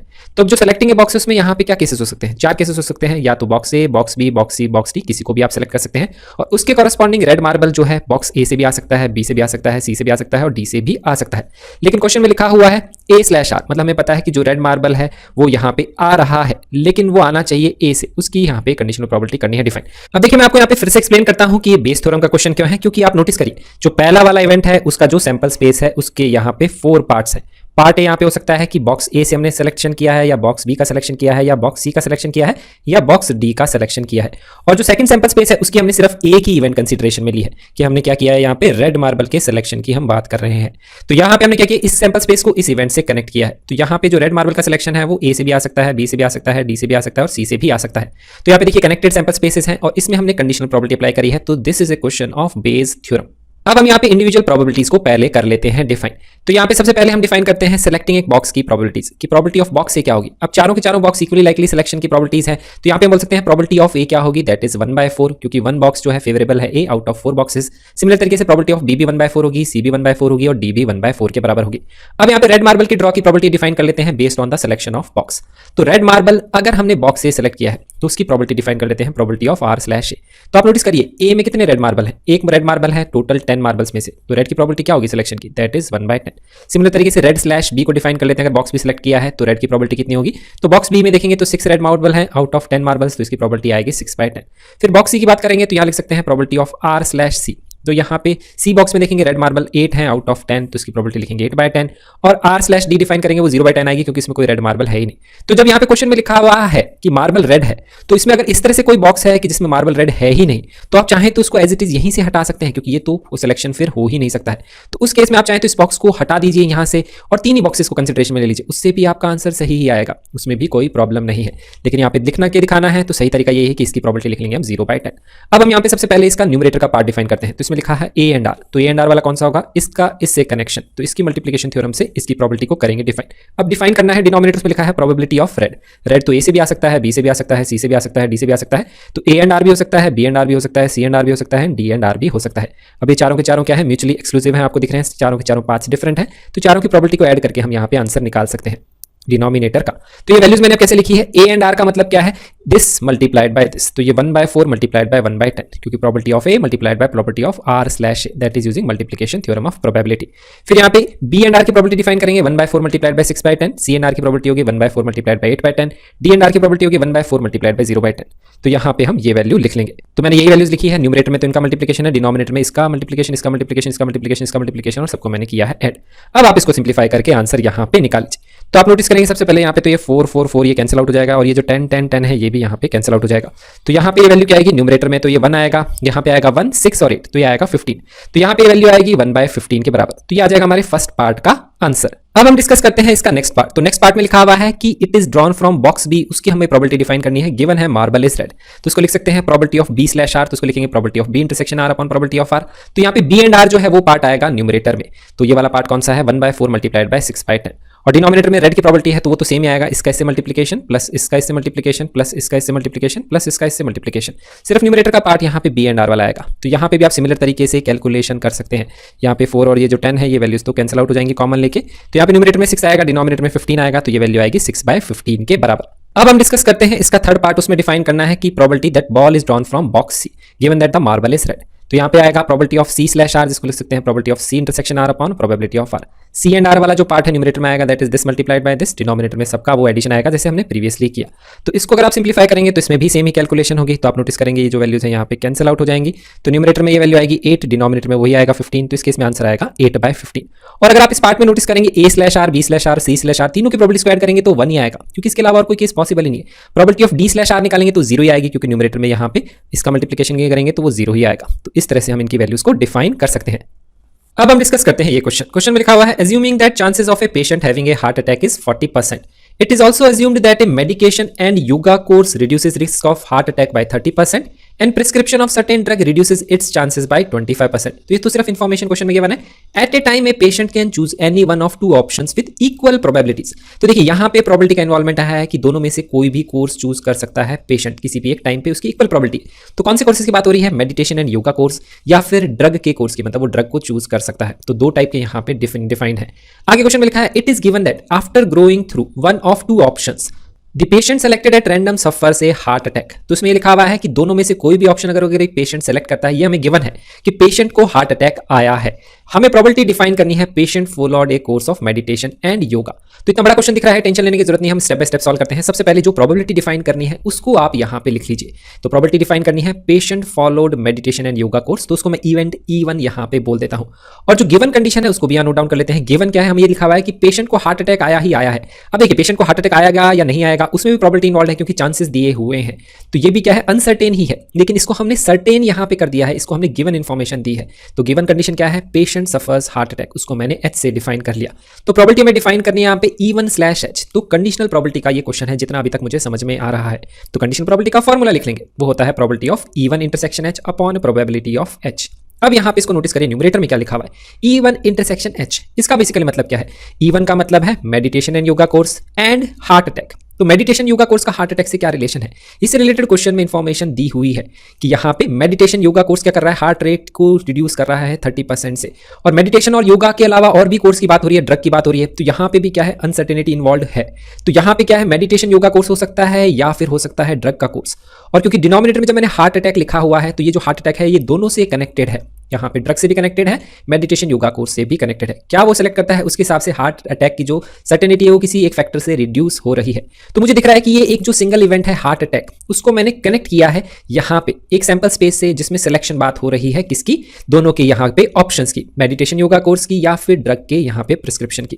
तो जो इवेंट 1 है जिसका जो सैंपल स्पेस डिफाइन कर रहे हैं पेशेंट चूजेज ए कोर्स, और जो इवेंट 2 है पेशेंट सफर्स हार्ट अटैक, वो हमें क्वेश्चन में लिखा हुआ है। लेकिन ये भी क्या हो सकता है, हार्ट अटैक और नॉट। इसके सैंपल स्पेस में से हमने एक इवेंट ली है कि हार्ट अटैक है, और यहाँ पे उसको इससे कनेक्ट किया है इस सैंपल स्पेस के ऑप्शन से। तो यहाँ पे पेशेंट चूज कौन कौन से कोर्स कर सकता है, मेडिटेशन योगा कर सकता है जिसको मैंने यहाँ पे E1 बोला है, या फिर वो ड्रग कोर्स सेलेक्ट कर सकता है जिसको मैंने E2 बोला है। अब हर एक के बाद में हार्ट अटैक आएगा या नहीं आएगा वो भी क्वेश्चन में लिखा हुआ है, कितने से रिड्यूस हो रहा है। तो हार्ट अटैक आ सकता है, उसको H से डिफाइन किया है, H बार मतलब हार्ट अटैक नहीं आएगा। सिमिलर तरीके से इसमें भी ये दोनों केसेस पॉसिबल है। तो यहाँ पे मैंने अगर इसको समझना चाहूँ तो बेसिकली मैं कर क्या रहा हूँ कि जो पहला वाला जो सैंपल स्पेस है उसके यहाँ पे 2 पार्ट्स हैं। कौन कौन से पार्ट है, एक तो मेडिटेशन योगा वाला पार्ट है और एक ड्रग वाला पार्ट है। तो उसको मैंने E1 E2 2 पार्ट्स में डिफाइन किया सैंपल स्पेस को। और जो इवेंट 2 है उसमें से मैंने एक इवेंट ली है, कौन सी वाली, हार्ट अटैक वाली, और इसको बारे में मैं डिस्कस कर रहा हूँ। इसके बारे में हमें गिवन इन्फॉर्मेशन है, हार्ट अटैक आया है, तो यहाँ पे इसको मैं कनेक्ट कर रहा हूँ इससे। तो ये इंटरकनेक्टेड सैंपल स्पेसेस हो गए, और दूसरे सैंपल स्पेस की मैंने एक इवेंट को कनेक्ट किया है हार्ट अटैक वाली को।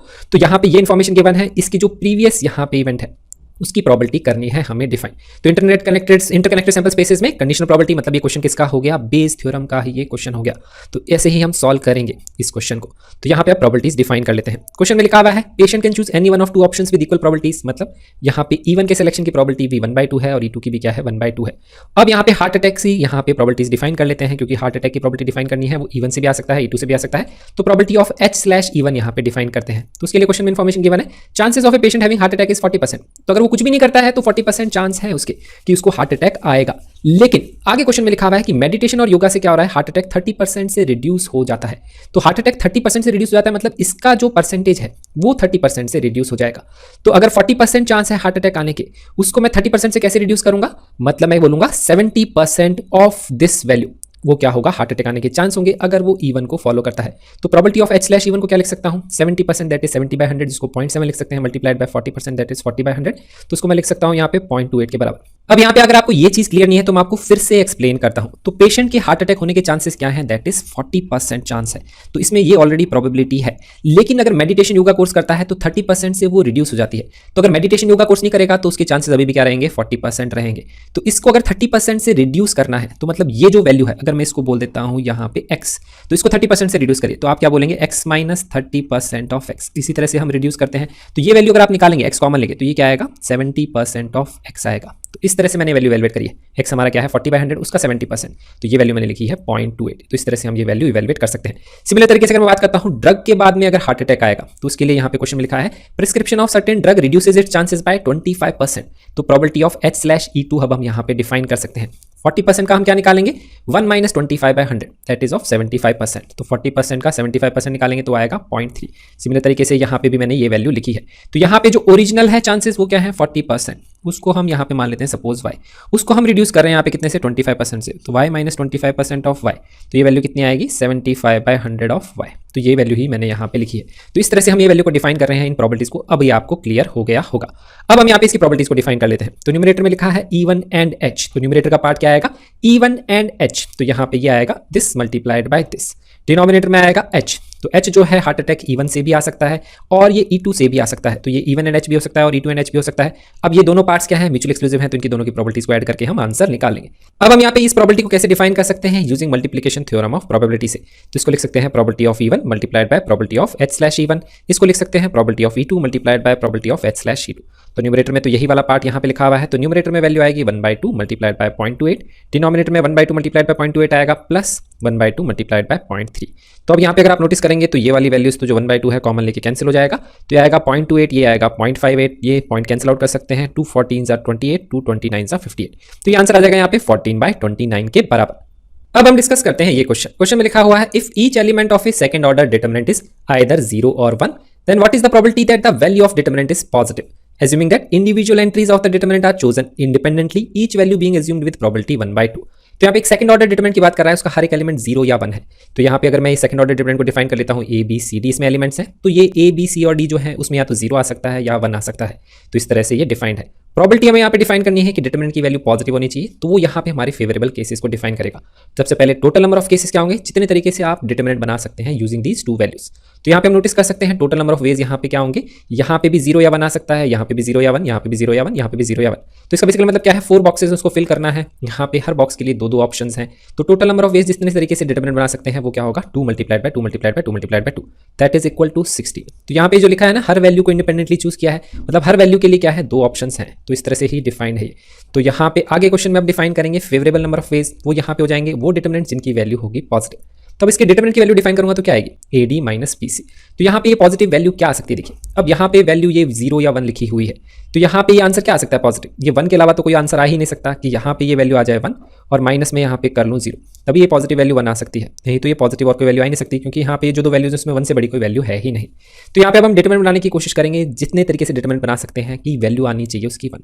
तो यहाँ पे इस डिटरमिनेंट को या इस मैट्रिक्स को मैं ऐसे डिफाइन कर सकता हूँ, यहाँ 1 ले लूँ, यहाँ 1 ले लूँ, यहाँ 0, यहाँ 0, तो ये 1 माइनस 0 डिटरमिनेंट आएगा 1। या फिर मैं क्या लिख सकता हूँ, ये तो 1 आएगा, फिर यहाँ पे ये 0 ले लेता हूँ तो भी डिटरमिनेंट 1 आएगा, या मैं यहाँ पे ये 1 ले लेता हूँ, यहाँ पे इसका प्रोडक्ट 0 आ जाएगा। तो इस तरह से डिटरमिनेंट डिफाइन कर सकता हूँ। इसके अलावा कोई डिटरमिनेंट पॉसिबल नहीं है, आंसर 1 ही आना चाहिए पॉजिटिव, तो यहाँ तो डेफिनेटली 1 ही होना चाहिए। तो इसके लिए हमने केसेस ले ली, या तो 0 0 हो जाए, या 1 0 हो जाए, या 0 1 हो जाए। अगर दोनों जगह 1 1 हो गया तो 1 माइनस 1 वो 0 आ जाएगा, वो पॉजिटिव नहीं आएगा। तो 3 जो है हमारे फेवरेबल डिटरमिनेंट है। तो क्वेश्चन में अगर मैं यहाँ पे प्रोबेबिलिटी डिफाइन करूंगा तो वो लिखा है कि यहाँ पे 3 तो हो गए favourable cases out of total 16 cases जिस तरह से हम डिटरमिनेंट बना सकते हैं। तो हमारे इस क्वेश्चन का आंसर आ जाएगा 3/16। अब हम डिस्कस करते हैं ये क्वेश्चन में लिखा हुआ है an electronic assembly consist of 2 subsystems से A and B। From previous testing procedures, the following probabilities are assumed to be known: probability of A failing, probability of B failing alone, probability of A and B failing। तो हमें evaluate करनी probabilities A fails / B has failed, probability of A fails alone। तो यहाँ पे इसको Venn diagram से आसानी से क्वेश्चन को सॉल्व कर लेंगे। तो यहाँ पे मैंने वेन डायग्राम डिफाइन कर लिया है A के और B के फेलियर के हिसाब से। टोटल सैंपल स्पेस की प्रोबेबिलिटी है 1, ये डिफाइन करता है A के फेलियर को, ये डिफाइन करता है B के फेलियर को। ये इनका कॉमन पार्ट है जहाँ पे A और B दोनों फेल हो जाते हैं, और ये जो बाहर का पार्ट है ये डिनोट करता है neither of A and B fail, कोई भी उसमें से फेल नहीं हो रहा है। क्वेश्चन में इन्फॉर्मेशन गिवन है probability of A failing is 0.2। A fail होने का मतलब क्या है, ये वाली वैल्यू प्लस ये वाली वैल्यू, टोटल जो है this is 0.2 probability. Probability of B failing alone is 0.15, मतलब वो डिनोट करता है इस वाले पार्ट को, only B failing that is 0.15। A and B failing is 0.15, तो ये वाला पार्ट भी क्या है 0.15। तो यहाँ से हम ये वाले पार्ट को डिफाइन कर सकते हैं, दैट इज 0.2 में से 0.15 सब्ट्रैक्ट कर लेंगे तो वो आएगा A फेलिंग अलोन इज 0.05। और चाहे तो बाहर को आप डिफाइन कर सकते हैं, 1 में से क्या करेंगे 0.5 सब्ट्रैक्ट करेंगे, माइनस 0.15 माइनस 0.15, तो ये बाहर का पार्ट आ जाएगा। लेकिन उसकी जरूरत नहीं है, हमें क्वेश्चन में जो पूछा गया वही हम यहाँ पे सॉल्व कर लेते हैं। तो फर्स्ट पार्ट में लिखा है probability of A failing / B has failed. तो probability of A / B define करनी है, तो यहाँ पे कंडीशनल प्रोबेबिलिटी के फॉर्मूले से लिख सकते हैं probability of A intersection B upon में आएगा प्रोबेबिलिटी ऑफ B। अब probability of A intersection B देखिए यहाँ पे क्वेश्चन में हमें दिख ही रहा है, वो वैल्यू कितनी है 0.15, और प्रोबेबिलिटी ऑफ B कितनी है वो यहाँ पे आएगा इन दोनों का एडिशन। तो यहाँ पे अगर इन वैल्यूज को मैं ऐड करूँगा तो ये वैल्यू कितनी आएगी, दैट इज इक्वल टू 0.3। तो यहाँ पे डिवीजन में क्या आएगा, दैट इज 0.3। अब यहाँ पे इसको आप सिंप्लीफाई कर लेंगे तो 15/30 आएगा, तो ये वैल्यू कितनी आएगी, दैट इज इक्वल टू 1/2। तो आगे हमारे पार्ट 1 का आंसर। अब पार्ट 2 की बात करते हैं, तो उसमें लिखा है probability of A failing alone. तो यहाँ पे A फेलिंग अलोन तो हमें दिख ही रहा है, दैट इज 0.05।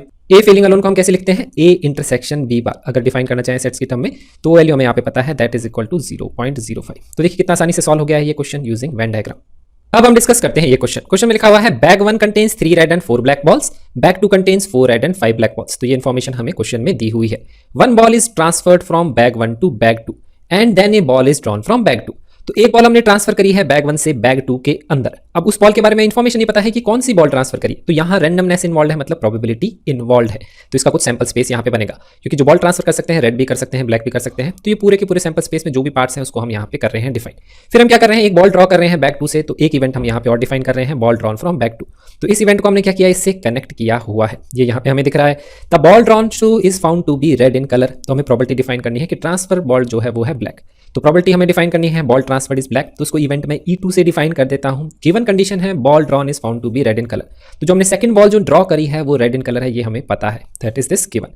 तो यहाँ पे कंडीशनल प्रोबेबिलिटी है प्रोबेबिलिटी ऑफ E2/R, वो क्या होगा probability of E2 intersection R upon probability of R।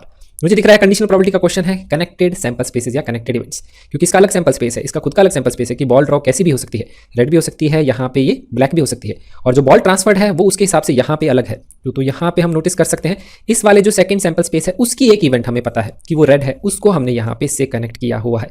तो ये क्या हो गया, बेस थ्योरम का क्वेश्चन हो गया, conditional probability in connected sample spaces. तो यहाँ पे इसको पहले डिफाइन कर लेते हैं, ball transferred from bag 1 to bag 2। तो यहाँ पे सैंपल स्पेस के दो पार्ट्स हो सकते हैं, या तो मैंने रेड बॉल को ट्रांसफर करी उसको इवेंट E1 बोल देता हूँ, या ब्लैक बॉल ट्रांसफर करी उसको मैं बोल देता हूँ इवेंट E2। तो इसकी प्रॉपर्टीज हम डिफाइन कर सकते हैं यहाँ पे। अब अगर हम यहाँ पे बात करते हैं कि रेड बॉल को ट्रांसफर किया है तो उसकी प्रॉपर्टी को कैसे डिफाइन कर सकते हैं कि 3 रेड बॉल हैं आउट ऑफ टोटल 7 बॉल्स, तो प्रॉपर्टी ऑफ E1 आएगी 3/7। और अगर ब्लैक बॉल को ट्रांसफर किया है तो उसकी प्रॉपर्टी कैसे डिफाइन कर सकते हैं, 4 ब्लैक बॉल हैं आउट ऑफ 7 तो इसकी प्रॉपर्टी आएगी 4/7। तो अब इसके बाद में जो सेकंड बॉल हमें ड्रॉ करनी है वो किससे करनी है, बैग 2 से ड्रॉ करनी है। लेकिन बैग 2 में बॉल क्या हो रही है, चेंज हो रही है, क्योंकि ये जो हमने बॉल ड्रॉ करी है इसी को हमने ट्रांसफर किया है इस बैग में, तो इसकी नंबर ऑफ बॉल्स यहाँ पे चेंज हो जाएंगी। इस केस में यहाँ पे रेड बॉल अगर ट्रांसफर करी है तो 5 रेड हो जाएंगी, यहाँ पे इसमें 5 ब्लैक बॉल्स हो जाएंगी। तो इसके कॉरेस्पॉन्डिंग अब अगर मैं यहाँ बॉल ड्रॉ करता हूँ तो रेड या ब्लैक दोनों हो सकती है, लेकिन हमें रेड से ही रिलेटेड इन्फॉर्मेशन गिवन है। तो property of red slash E1 हम यहाँ पे डिफाइन कर सकते हैं, वो कितनी होगी 5 आउट ऑफ 10, दैट इज 5/10।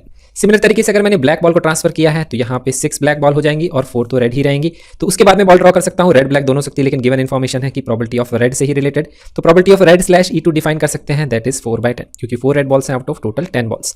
अब हम यहाँ पे ये वैल्यूज पुट करके आंसर निकाल लेते हैं। तो यहाँ लिखा हुआ है E2 एंड R, तो ये रहा E2, उसके बाद में है एंड R, तो ये वाला जो पार्ट है ये आएगा यहाँ पे न्यूमरेटर में। डिनोमिनेटर में क्या आएगा, प्रॉपर्टी ऑफ रेड डिफाइन करनी है तो वो E1 एंड R भी हो सकता है और E2 एंड R भी हो सकता है। तो यहाँ पे ये दोनों केसेस हो सकते हैं। अब यहाँ पे ये क्या है, दोनों पार्ट्स म्यूचुअली एक्सक्लूसिव हैं, तो दोनों प्रॉपर्टीज को ऐड करके डिनोमिनेटर का पार्ट आएगा, न्यूमरेटर में सिर्फ आएगी property of E2 and R। In properties को कैसे लिख सकते हैं, property of E2 and R को लिख सकते हैं property of E2 multiplied by property of R slash E2 using multiplication theorem of probability. और यहाँ पे मैं property of E1 and R को लिख सकता हूँ property of E1 multiplied by property of R slash E1। तो ये वैल्यूज आप पुट कर दीजिए। तो न्यूमरेटर में क्या आएगा 4/7 मल्टीप्लाइड बाय 4/10 और डिनोमिनेटर में यहाँ तो यही आएगा 4/7 मल्टीप्लाइड बाय 4/10 प्लस ये आएगा 3/7 मल्टीप्लाइड बाय 5/10। अब आप इसको सिंप्लीफाई करके आंसर निकाल लीजिए। तो आप नोटिस कर सकते हैं तो यहाँ पे ये वाली जो वैल्यू है कैंसिल आउट हो जाएगी, एलसीएम यहाँ 70 आएगा, ये कॉमन आएगा यहाँ से, तो यहाँ से ये कैंसिल आउट हो जाएगा। तो ये न्यूमरेटर में आएगा 16, ये आएगा 16 प्लस 15 दैट इज 31। तो क्वेश्चन का आंसर आ जाएगा 16/31। अब हम डिस्कस करते हैं ये क्वेश्चन में लिखा हुआ है if A and B are 2 events such that probability of A is not equal to 0, probability of B slash A की वैल्यू गिवन है 1। तो हमें यहाँ पे बताना है कि A is a subset of B, B is a subset of A, B is 5 और A इज 5, 4 ऑप्शन गिवन है। तो कंडीशनल प्रोबेबिलिटी का फॉर्मूला लिख लेते हैं पहले यहाँ पे, इसको लिख सकते हैं probability of B intersection A upon probability of A। तो ये वैल्यू गिवन है 1, तो इससे आएगा probability of B intersection A equal to probability of A। इसका मतलब B इंटरसेक्शन A का जो पार्ट है वो A को ही रिप्रेजेंट कर रहा है। तो डायग्राम से इसको समझ सकते हैं, अगर टोटल सैंपल स्पेस ये है तो एक मैंने इवेंट डिफाइन करी है B और उसका इंटरसेक्शन अगर A के साथ ले रहा हूं तो मुझे A ही मिल रहा है। तो इसका मतलब जो A होगा वो यहाँ पे क्या होगा, B के अंदर ही होगा, तभी इसका इंटरसेक्शन लेंगे तो हमें ये A ही मिलेगा। तो इससे हमें आइडिया लग रहा है कि A जो है वो B का क्या होना चाहिए, सबसेट होना चाहिए। तो हमारे इस क्वेश्चन का आंसर आ जाएगा ऑप्शन नंबर A। अब हम डिस्कस करते हैं ये क्वेश्चन में लिखा हुआ है if probability of A slash B is greater than probability of A then which of the following is correct. तो यहाँ पे जो 4 ऑप्शंस लिखे हुए हैं उसमें से देखिए 3 ऑप्शन में probability of B slash A से रिलेटेड इन्फॉर्मेशन गिवन है। तो यहाँ पे इससे पहले मैं इस इन्फॉर्मेशन को नोट डाउन कर लेता हूँ। तो probability of A slash B की बात हो रही है, तो उसका मतलब क्या होगा, फॉर्मूले से probability of A intersection B upon probability of B, this value is greater than probability of A। और यहाँ पे अगर मैं probability of B slash A में इनइक्वालिटी यानी इक्वालिटी निकालनी है तो probability of B slash A का मैं यहाँ पे फॉर्मूला लिखूंगा, तो वो क्या आएगा probability of B intersection A upon probability of A। तो उसके लिए मैं क्या करूंगा, यहाँ पे ये इस प्रोबेबिलिटी ऑफ A को इधर ले जाऊंगा, प्रोबेबिलिटी ऑफ B को यहाँ ले जाऊंगा, क्योंकि यहाँ पे probability of A intersection B upon probability of A बनेगा और probability of B slash A का फॉर्मूला यही होता है, क्योंकि A intersection B intersection A के बराबर होता है upon probability of A generate करेंगे। इसलिए मैं इनइक्वालिटी में इसको यहाँ ले गया, इसको यहाँ ले गया। इन वैल्यूज को हम ऐसे क्रॉस मल्टीप्लाई इसलिए कर सकते हैं क्योंकि प्रोबेबिलिटीज की वैल्यू क्या होती है, पॉजिटिव होती है, इनइक्वालिटी के साइन पे कोई भी चेंज नहीं आएगा।